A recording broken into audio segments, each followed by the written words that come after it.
I am sick and tired of putting bullshit on my face, hair, and body. The time where we passively closed our eyes while they sold us lies has passed. It's a miracle cream. It'll make you look so much whiter, younger, prettier. Thank you, but I'm not sure poison suits my skin tone. Why do they still sell us toxins disguised as beauty? Europe has banned or restricted over 1,300 dangerous ingredients present in cosmetics, but the US? Only 30. Parabens, hydroquinone, animal oils, oxybenzone, and so many more dirty ingredients that may be harmful to people or the planet, that may be the cause of irritations, organ toxicity, cancer. How about formaldehyde? How come they don't tell us when they put it in shampoo? I mean, it should be mandatory, right? Truth is power, and there's another healthier way. I don't want to look clean.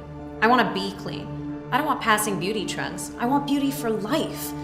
Keep your hands away from toxic beauty. Believe in better beauty.